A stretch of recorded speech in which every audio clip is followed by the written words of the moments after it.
where visitors get the chance to peek behind the doors of buildings that are usually closed to the public. This list includes private crypts, cellars, homes, and many museums are also free for the day. There's also a festival in September. It's a festival of performing arts such as film, dance and opera, and this runs from September to December. Of course, when you go and watch some of the events during this festival, you do need to be careful which one you choose, because a lot of the events are in different languages and not just French. So you do need to be careful which event you choose.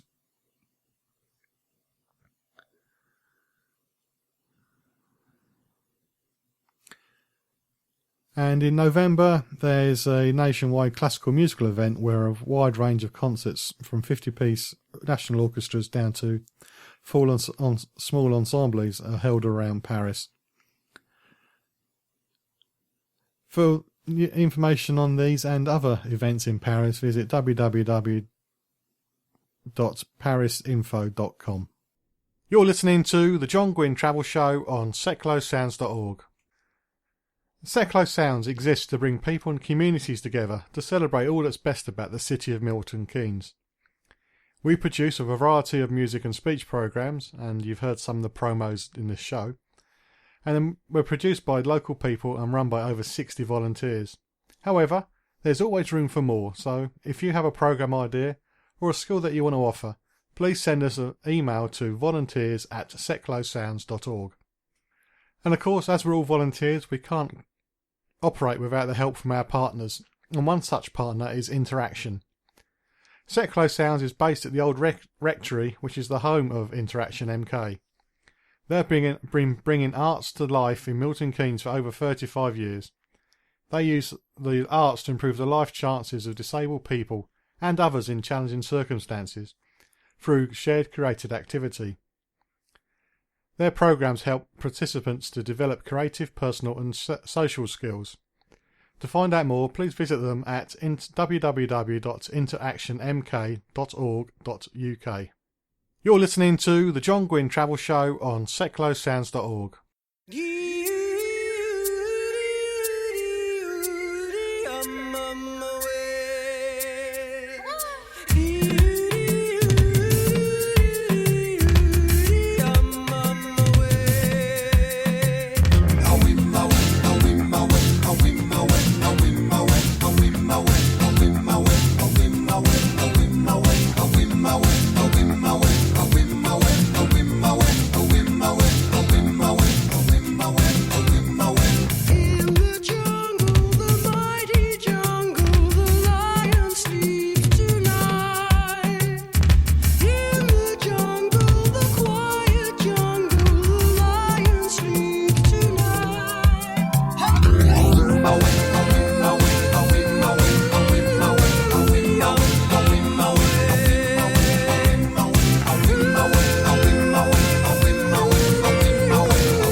That was another song to remind me about the holiday I had at an animal sanctuary nearly 5 years ago.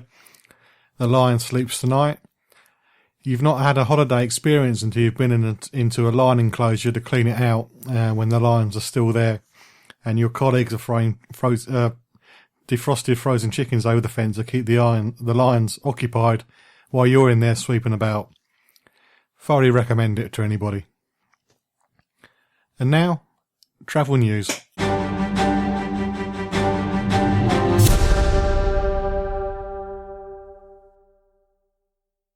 Last week in the travel news, I mentioned that Blackpool Airport may be closing, but it now looks like it will be closing its doors on Thursday this week.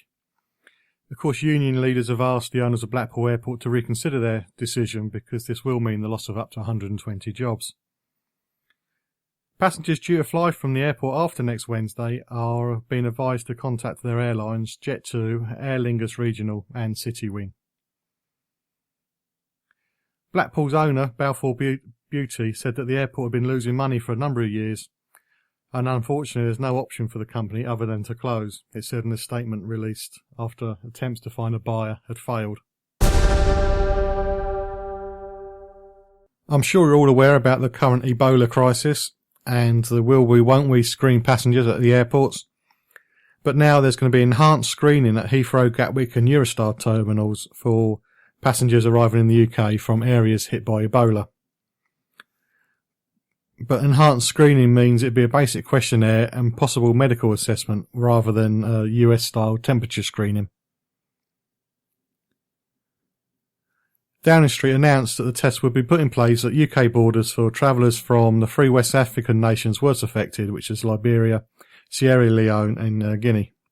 And talking about Ebola, there's certain words that you should never mention in an airport or on an airplane.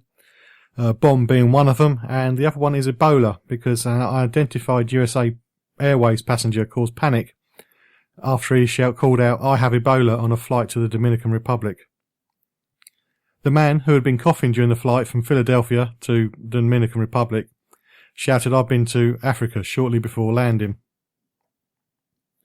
And of course, the Ebola shout didn't help either. So on landing, emergency personnel wearing blue hazmat suits boarded the plane and the passenger was taken off to the medical centre for tests. A spokesperson for the Dominican Republic Airport said that the incident was a joke of poor taste by the passenger, and there have been no reported cases of Ebola in the Dominican Republic or anywhere else in the Caribbean and the rest of Latin America. It's unclear at the moment what happened to this passenger, whether he was arrested, deported, fined or imprisoned. But you should never try and make a joke when you're travelling by air. Here's a story about high streets. I mentioned it on a travel forum and I kind of got my head bitten off. But anyway, according to a report released by Experian, the number of high street travel agents has almost halved over the past decade after they carried out a survey of 2,000 locations. They've been replaced by tattoo parlours, convenience stores, betting shops and cafes. Well, it's quite true because in a town near me there used to be a travel agent and that's gone. There used to be two, both of them are gone. And there is a tattoo parlour, so I guess I can say yes, that's true. The Experian company blamed the rise on online shopping and the popularity of out-of-town shopping centres for a 46% fall in the number of high street travel agencies.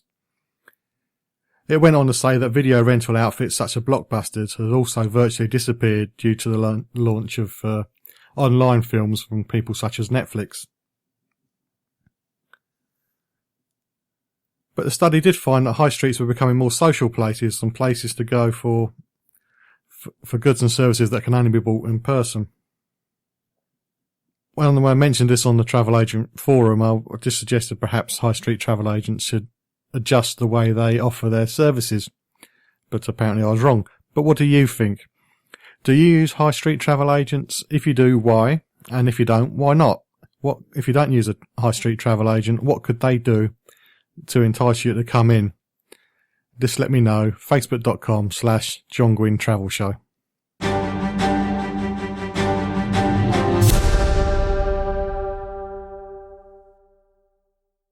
Well, we've reached the end of another travel show.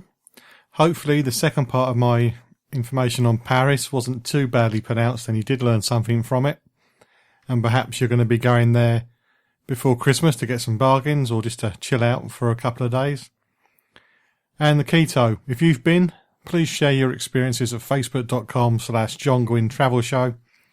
I'd love to see your pictures. Will Blackpool Airport be saved at the last minute? To be honest, I don't think so. But if it is saved, I will tell you about it in the next show. And of course, as I mention each week, if there's any aspect of travel you would like to see investigated on the show to find out more, please let me know. Drop a message, facebook.com/John Guinn Travel Show, and I will get somebody on to talk about it. And I hope you can join me next time on the John Guinn Travel Show on setclosesounds.org, where each week I'm checking it out before you check in.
MK Pulse proudly sponsors Seclo Sounds. MK Pulse is Milton Keynes' local magazine, bringing helpful information on food, health, fashion, money, travel, culture, and much more to 66,000 readers every month. Plus news, views, and what's on from around the city. If it's happening in Milton Keynes, it's in MK Pulse, and it's available online at www.mkpulse.co.uk. MK Pulse and Seclo Sounds, the heart and soul of the city.